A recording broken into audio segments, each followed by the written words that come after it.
Mas primeiro, antes dele, eu quero chamar o diretor executivo da Casa Menino Jesus de Praga, Arno Duarte. Bem-vindo à Rádio Gaúcha, diretor. Bom dia.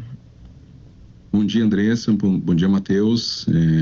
Muito feliz da gente conseguir esse espaço aí com vocês para contar um pouquinho do trabalho da Casa de Saúde Menino Jesus de Praga aqui. Que bom, a gente agradece ao senhor pela disponibilidade. Antes de entrar nos investimentos, no que a gente quer falar para o senhor, quem não conhece a Casa Menino Jesus de Praga, o senhor pode apresentar brevemente o trabalho importantíssimo que vocês fazem?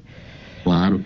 A casa tem 41 anos de atuação, né? Ela começou em 1984 fazendo o acolhimento de crianças com deficiências neurológicas e motoras abandonadas em hospitais, né? Isso lá em 1984, fazendo um trabalho muito bonito de cuidados básicos para essas crianças que realmente ou eram abandonadas em hospitais ou sofriam maus tratos e eram retiradas das suas famílias.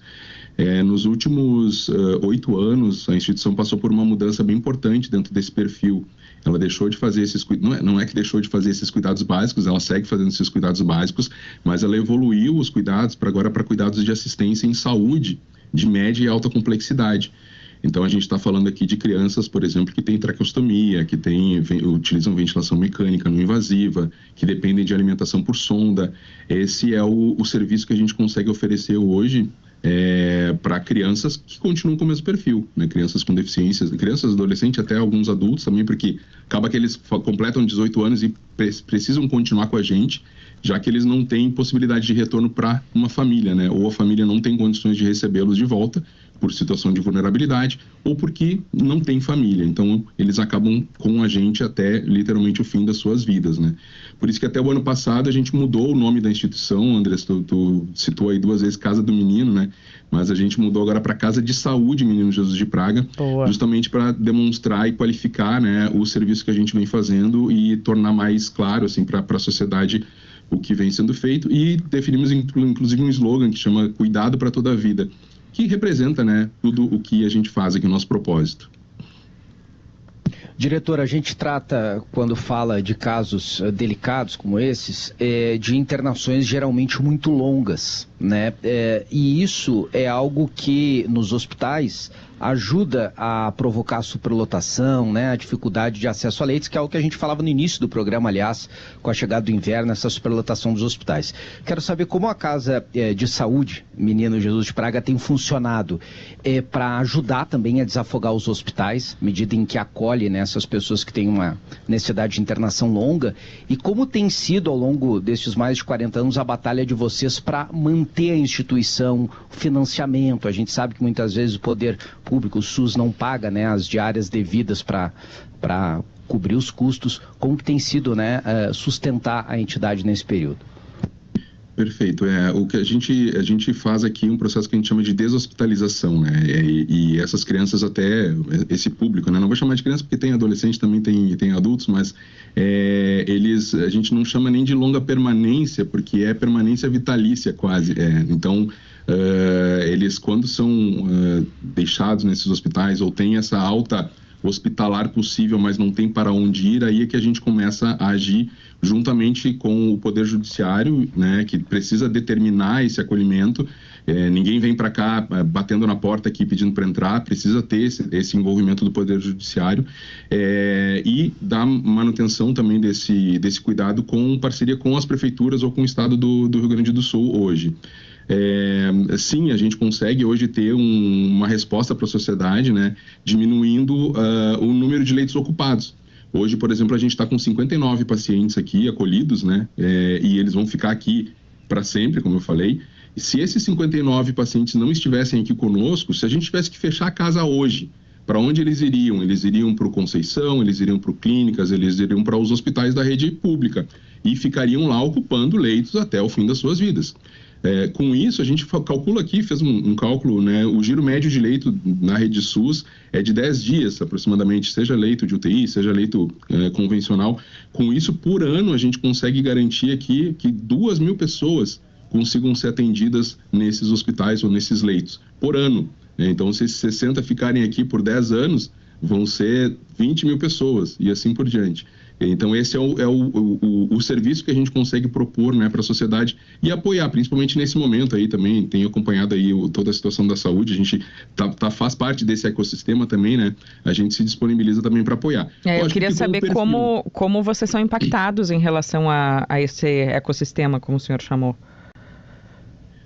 Na verdade, a gente está disponível para apoiar o ecossistema, né? E, lógico, eu não posso acolher aqui qualquer tipo de perfil. Nosso perfil realmente é a deficiência neurológica, a doença neurológica degenerativa.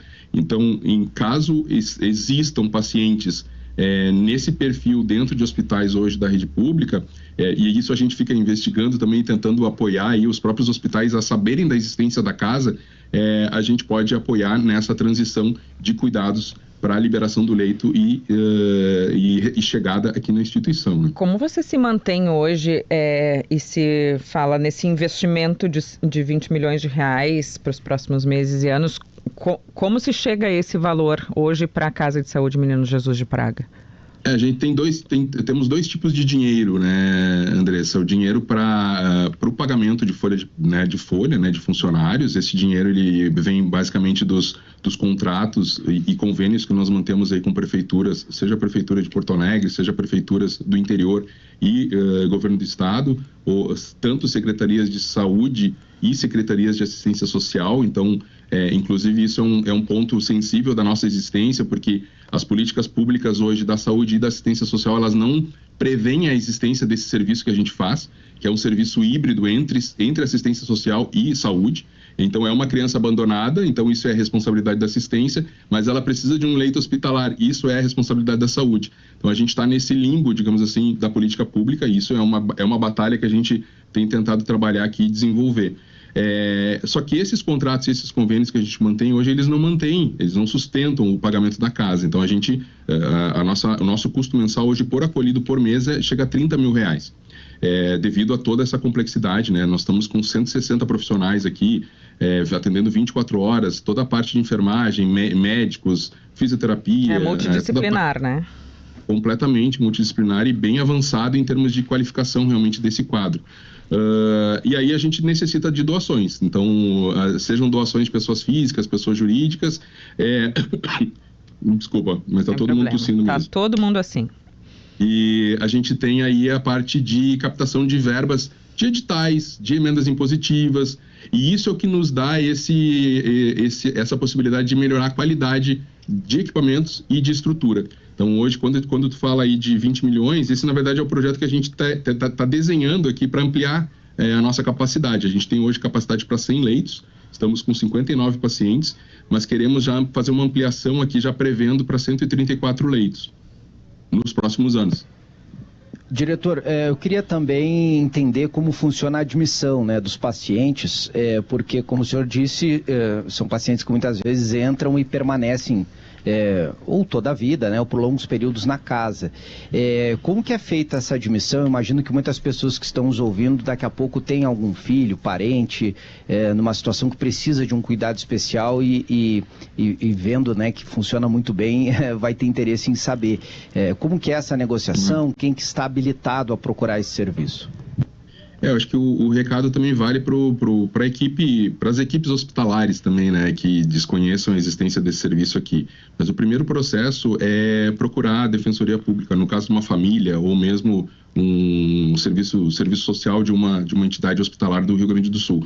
Procurar a Defensoria Pública, buscar esse direito, esse pedido de acolhimento, de cuidados. Então, o que tem acontecido muitas vezes? Por que a gente ainda tem recebido adultos muitas vezes agora nos últimos tempos? Porque as famílias, as mães geralmente estão ficando idosas e estão cuidam a vida inteira de um filho que pode estar com 45 anos hoje e a mãe está com 70, ela não consegue mais dar conta desses cuidados. Então, o que ela precisa fazer? Ela precisa procurar a Defensoria Pública do seu município, da sua região, né, e solicitar esse processo de acolhimento. Isso vai ser avaliado, tem todo um fluxo, né? Não necessariamente vai vir direto para nós, geralmente demoram até 2 anos esses processos, tá, Matheus? Não é nada muito simples o processo burocrático e judicial, mas é o primeiro passo, né? Fazer isso e, lógico, dá para indicar lá nesse pedido, né, que venha para a Casa de Saúde Menino Jesus de Praga, e isso vai ser avaliado durante o processo. Vale a mesma coisa para as entidades hospitalares, né, que tenham essa situação, podem fazer essa solicitação via judicial, via Poder Judiciário, e aí isso vai entrar dentro de um rol aí de discussão com o município, seja a Secretaria de Saúde do município ou de assistência social, para custear, né, esse cuidado. Olha, eu estou vendo aqui na live, nem todo mundo está lhe acompanhando em imagens, mas aqui eu estou vendo qual é o site para ajudar. Para quem está só nos ouvindo, aparece no fundo ali, ele deixou o site ali. Mas para quem está só nos ouvindo, quais são os caminhos? Hoje a gente tem o site principal da casa, o institucional, que é casadomenino.org.br, mas a gente construiu aí, justamente por essa necessidade da gente ter a participação da sociedade para doação, a gente criou um site mais simples, que é o amigosdacasa.org.br, e lá a gente consegue resumir, então, todas as possibilidades de apoio. A gente geralmente tem a necessidade financeira mesmo, né? Como eu falei, o dinheiro das emendas, dos editais, geralmente ele vem para compra de coisas ou construção, ele não nos ajuda a pagar os funcionários. Então, a doação melhor para nós é a doação recorrente, financeira mesmo. Então, se as pessoas físicas tiverem essa possibilidade, ou jurídicas, isso é muito bacana. Tem a outra possibilidade que a gente sempre explora, que é o Fundo da Criança e do Adolescente, que é uma doação da reversão do imposto de renda. Também isso é pouco ainda conhecido pela sociedade. Eu acho que é algo que pode ser explorado ainda muito mais, não só para a casa aqui, para nós, mas para todas as instituições sociais e de saúde. Isso é bem importante, né, de serem apoiados. Então, resumindo, amigosdacasa.org.br, vão lá, acessem e vejam como vocês podem nos apoiar. Nós lhe agradecemos, o diretor da Casa de Saúde, Menino Jesus de Praga, Arno Duarte. Obrigada por nos atender nessa manhã e por trazer um pouquinho desse caso de sucesso, né, de ajuda de crianças, adolescentes e até adultos, como o senhor nos relatou aqui. Bom trabalho para vocês. Perfeito. Fica o convite também não só para vocês, né, da equipe da Gaúcha, mas para a comunidade também nos procurar para visitar. A gente tem portas abertas, lógico, de forma programada, não tem acesso às crianças, mas conhecer a estrutura e o trabalho que vem sendo feito aqui é bem bacana mesmo. Eu já estava pegando seu WhatsApp aqui para a gente marcar, quero conhecer. Perfeito. Obrigada. Obrigado. O próximo sinal vai marcar Andressa, 15 para as 10 da manhã. Fala, Chu. Ver o relato do diretor, né? As pessoas começam a envelhecer, as mães, já por estarem idosas, não conseguem cuidar, precisam dessa assistência. E o que chama a atenção é o seguinte, é sempre a mãe, né? Sempre que a mãe. Fica 30, 40, 50 anos ao lado dos filhos cuidando. Ainda bem que tem essa assistência para atender pelo menos parte das pessoas que precisam, né? São casos bem complicados, né? Mais do que saúde, assistência e todos esses profissionais envolvidos para ajudar essas pessoas que precisam.